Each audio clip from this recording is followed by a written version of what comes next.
Hello students, कैसे हैं आप सभी लोग। तो उम्मीद है आप सभी लोग अच्छे होंगे। आज के वीडियो में हम लोग बात करने जा रहे हैं उत्तराखंड अपर पीसीएस की जो परीक्षा आगे बढ़ी है उसके आगामी परीक्षाओं में क्या असर पड़ने वाला है और ये परीक्षा दोबारा कब आयोजित होगी। इसका पूरा हम लोग डीप एनालिसिस करेंगे और क्या अब जो पढ़ने का आपका तरीका है वो बदलना चाहिए, क्योंकि नए पेपर बनेंगे या पुराने ही पेपरों से आपकी परीक्षा होगी, उसके बारे में भी हम लोग विस्तृत रूप से देखेंगे। मेंस के कैंसिल होने के मायने, इसके बहुत बड़े मायने हैं, क्योंकि मेंस कैंसिल हुआ है तो इसमें दो तीन प्रकार के लोग होते हैं जो कि मेंस की परीक्षा दे रहे होते हैं, मुख्य परीक्षा दे रहे होते हैं। पहले ऐसे लोग होते हैं जिनकी तैयारी लगभग लगभग कंप्लीट हो चुकी है, जिनको ये इंतज़ार रहता है कि बस इतना रात दिन हमने पढ़ लिया, अब एग्ज़ाम दें और पास कर जाएं। इस प्रकार के बच्चे बहुत फ्रस्ट्रेटेड महसूस कर रहे होंगे इस समय खुद को, क्योंकि उनकी तैयारी लगभग लगभग कंप्लीट थी, बहुत अच्छे से पढ़ लिया था। अब जब एक गैप आता है बीच में तो उसकी वजह से क्या होता है कि आपकी कंटिन्यूटी टूटती है, आपका ध्यान टूटता है और आप फिर दोबारा से आप ध्यान देने में फिर से टाइम लगता है, दोबारा से आपको वो रिदम में आने में टाइम लगता है। तो ऐसे बच्चों के लिए बुरा हुआ है। दूसरी कैटेगरी के बच्चे वो हैं जो परीक्षा को आगे ही करवाना चाहते थे, क्योंकि उनकी तैयारी खुद अच्छे से नहीं हो पाई थी, तो उनको लगता था कि भाई हमारी तैयारी नहीं है तो परीक्षा किसी प्रकार से टल जाए। वो लोग इसके लिए जोर लगा रहे थे। तो ऐसे बच्चों को बहुत खुशी हो रही होगी। और आने वाले कुछ समय बाद भी, यानी कि मान लीजिए अगर परीक्षा 2-3 महीने बाद भी होती है, तब भी ऐसे बच्चों की जो तैयारी होती है वो आधी अधूरी रहेगी और इस प्रकार के बच्चे जो होते हैं वो कभी तैयारी पूरी कर ही नहीं पाते। ठीक। तीसरे कैटेगरी के बच्चे वो होंगे जिनकी जेन्युइन मांग थी कि भाई हाँ, आपने सिलेबस चेंज किया और बाकी सारी चीज़ें हुई तो आप लोगों ने परीक्षा को आगे बढ़ाना चाहिए था। ऐसे जेन्युइन मांग वाले बच्चे थे। जो बच्चे जेन्युइन मांग वाले थे, जिनको लग रहा था कि इस बार सिलेबस बदला है, दो पेपर आपके नए इंट्रोड्यूस हुए हैं, तो फिर वो आपके लिए ही इंट्रोड्यूस नहीं हुए हैं, सभी के लिए इंट्रोड्यूस हुए हैं। और परीक्षाएं इस प्रकार से होती हैं कि आपको बाकी बच्चों से बेहतर करना होता है। ऐसा कोई क्राइटेरिया तो है नहीं कि 100 में से आपको 75 नंबर लाएंगे तभी आप जाके आगे कर पाएंगे। ठीक, ऐसा कोई क्राइटेरिया है नहीं। आपको करना क्या है कि आपको एक न्यूनतम क्वालिफाइंग मार्क्स जो 40-35-40 नंबर हैं वो लाने हैं, उसके बाद आपको बाकी बच्चों से सुपर साबित होना है। तो यानी कि अगर दो पेपर बदले हैं तो सभी के लिए बदले हैं। जो बच्चा बहुत ब्रिलियंट है उसके लिए भी हैं, जो साधारण है उसके लिए भी हैं, और जो बहुत औसत से भी नीचे है उसके लिए भी है। तो यहाँ पे ये कह देना कि आपने सिलेबस बदला इसलिए हम लोगों को तैयारी का टाइम नहीं मिल पा रहा, वो थोड़ा सा मुझे अनफेयर लगता है, क्योंकि वो सभी के लिए बदला है, आप एक व्यक्ति के लिए नहीं बदला। बात तब होती जब यहाँ पे किसी एक व्यक्ति के लिए सिलेबस बदल दिया होता।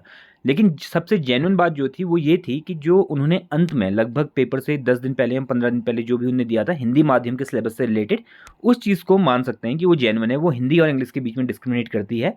बाकी जो चीज़ें हैं वो चीज़ें उतनी ज़्यादा मान्य, उतने पुख्ता तथ्य उनको नहीं मान सकते हैं। अंत में ये ज़रूर था कि आपने जब अंग्रेजी में सिलेबस एक प्रकार का दिया है तो आपने नोटिफिकेशन के समय उसको क्यों नहीं देखा, और जब आपने वो देख लिया था तो फिर उसको आपने जल्दी क्यों नहीं दिया, आपने 15 दिन पहले परीक्षा से क्यों दिया। तो इस प्रकार के सवाल उठने लाजमी थे और शायद इसी के आलोक में जो आयोग है या जो कोर्ट है उसने उसे आगे बढ़ाने का निर्णय लिया, क्योंकि ये जाहिर सी बात है, दो भाषा वालों के साथ बीच में भेदभाव है। हो सकता है उसमें 2-3 ही टॉपिक थे, कोई बहुत ज़्यादा उसमें अंतर था नहीं। फिर भी अगर एक भी टॉपिक है, फिर भी अगर उस एक टॉपिक से एक क्वेश्चन आ जाता है और कोई व्यक्ति 1-2 नंबर से पीछे रह जाता है तो उसके दिल में हमेशा ये बात रहेगी कि मेरे साथ अनफेयर हुआ। तो वो चीज़ मानी जा सकती है। बाकी चीज़ें गूढ़ हैं, बाकी चीज़ें इसमें गौड़ हैं, इन चीज़ों को इतना ज़्यादा महत्व देने की आवश्यकता नहीं है। अब देखते हैं कब पेपर हो सकता है, नई तिथि कब आ सकती है। देखिए, बहुत जल्दी अगर पेपर कराएगा आयोग तब भी नवंबर में तो पॉसिबल है नहीं आपका, दिसंबर में भी आपके पॉसिबल नहीं है, क्योंकि कोर्ट में बात चल रही है, बहुत सारी चीज़ें हो रही हैं। तो मेरे ख्याल में अगर बहुत ज़्यादा बहुत ही जल्दी कर देगा, बहुत अपना जी जान लगा देगा आयोग, तब भी जनवरी से पहले आपका एग्ज़ाम होने की कोई संभावना नहीं है। ठीक, जनवरी मतलब 15-20 जनवरी के बाद की बात है। अदरवाइज़ फिर ये आपका एग्ज़ाम फरवरी या उसके बाद हो सकता है, बट बहुत जल्दी अगर होगा तो 2 महीने कम से कम आपको मिले हैं। और इन 2 महीनों का आपको सही से प्रयोग करना है। इन 2 महीनों में आपने क्या करना है, अधिक से अधिक राइटिंग एबिलिटी को अपनी सुधारिए, अधिक से अधिक जो है नए नए टॉपिक्स को पढ़िए। नए नए टॉपिक्स का मतलब ये है, क्योंकि अब आपके 2 महीने 3 महीने बाद परीक्षा अगर आगे होती है तो पेपर भी आपके चेंजेस होते हैं। ठीक, पेपर में चेंजेस इसलिए होता है क्योंकि सिक्योरिटी कंसर्न होता है। अगर 8-10 दिन 15 दिन 20 दिन आगे चलाए तो कोई दिक्कत नहीं, लेकिन जब पेपर 2 महीने 3 महीने चला जाता है तो उसमें कुछ करंट का टॉपिक साथ में जुड़ते हैं और कुछ चीज़ें नहीं आती हैं, क्योंकि जो पेपर होते हैं वो अगर पुराने वाले ही लेके आए हैं तो उसमें सिक्योरिटी कंसर्न है कि 3 महीने का पेपर है, पुराना पेपर था, उससे आप करवा रहे हो। 3 महीने में तो कितने लोग किस प्रकार से सेधमारी कर सकते हैं, किस प्रकार से चैन बन सकती है, बहुत सारी चीज़ें हो जाती हैं।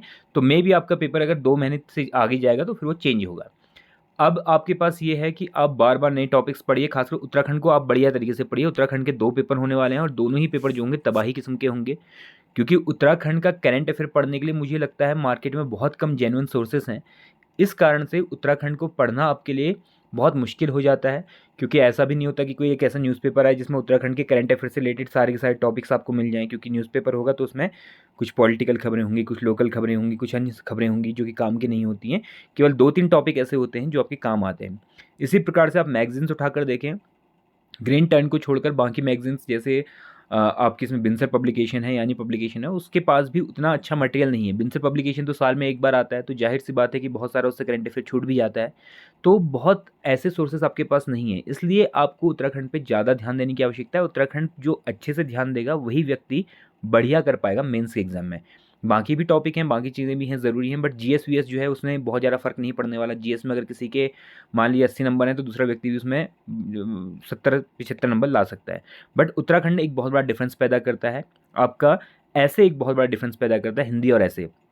इस बार हिंदी का आप पेपर देखेंगे तो बिल्कुल अलग तरीके का पेपर है, सिलेबस बहुत अलग तरीके का है।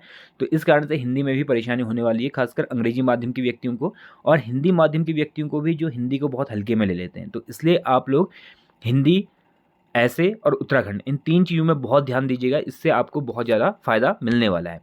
बाकी परीक्षाओं में क्या असर होगा? बाकी परीक्षाओं में भी असर होता है, क्योंकि सारा का सारा जो मशीनरी होती है वो इन सब चीज़ों में लग जाती है, आपको नए सेंटर्स बुक करने होते हैं, बहुत सारी चीज़ें होती हैं, तो इसकी वजह से क्या होता है, जो नए पेपर आने वाले होते हैं उसकी प्रोग्रेस में भी थोड़ा व्यवधान उत्पन्न होता है, परंतु फिर भी लोअर जो है वो आपका आ ही जाएगा, लोअर की दिक्कत नहीं है, लोअर का सब कुछ हो चुका है। अगली बार का जो अपर पीसीएस है, वो अपर पीसीएस आपका अभी तो आना है नहीं, उसने वो लगभग आपका फरवरी के आसपास आना आना था, तो अभी उसमें भी टाइम है, तो उसको भी बहुत ज़्यादा फ़र्क नहीं पड़ेगा। तो कुल मिलाकर ये है कि अगर आपका ये पेपर जो है जनवरी-फरवरी के आसपास हो जाता है, तो बाकी पेपरों में आपकी कोई भी दिक्कत नहीं होने वाली है। एटलीस्ट प्री जो है, प्री में तो कोई प्रॉब्लम नहीं होने वाली। मेबी उनके मेंस थोड़ा बहुत आगे बढ़ेंगे, बाद की बात है वो तो, लेकिन प्री में मेरे ख्याल में नहीं कोई दिक्कत होने वाली है, क्योंकि मई तक का टाइम है और मई तक का टाइम बहुत है। तो इसलिए लोअर और अपर जो हैं वो आपके आराम से मई के महीने तक हो सकते हैं, जब तक कि कोई बहुत बड़ा ऐसा कांड ना हो जाए, कोई बहुत बड़ी चीज़ ऐसी ना हो जाए। अदरवाइज़ आपका मई के महीने में दोनों ही एग्ज़ाम होने की प्रोबेबिलिटी अभी भी 100% बनी हुई है। बाकी इस परीक्षा में आराम बिल्कुल मत करना, ये मत सोचना कि भाई हम लोग का जो पेपर है थोड़ा-सा आगे चला गया तो हम लोग बैठ जाएँ। जो बैठेगा, जो सोचेगा कि मैं सुस्ता लूँ, वो खरगोश है, और जो चलता रहेगा वो कछुआ है, और आप जानते हो हमेशा कछुए जीतते हैं, खरगोश जो होते हैं वो क्या करते हैं, रह जाते हैं, सोते हुए पाए जाते हैं। इसीलिए खरगोश ना बनते हुए कछुआ बनिए, आगे की तरफ बढ़िए, पूरे मनोयोग के साथ आगे देखिए। कई सारे बच्चों को लग रहा होगा कि ये गलत हुआ, फ्रस्ट्रेशन होगा दिमाग में, क्योंकि तैयारी पूरी थी। ऐसे बच्चों को भी अभी सकारात्मक रहने की बहुत ज़रूरत है। जिस प्रकार का आपका रूटीन था, उसी रूटीन को फॉलो कीजिए। अगर आप 10 घंटा पढ़ लेते हो तो 10 घंटा पढ़ना प्रारंभ कर दीजिए। और ऐसे बच्चे जिनको लग रहा था कि यार मतलब बहुत टाइम मिल गया, आराम कर लेते हैं, तो ऐसे बच्चे फिर वो नेक्स्ट एग्ज़ाम की तैयारी करें, ठीक है? कटु है पर सत्य है। जल्द ही मिलते हैं नई वीडियो के साथ। धन्यवाद।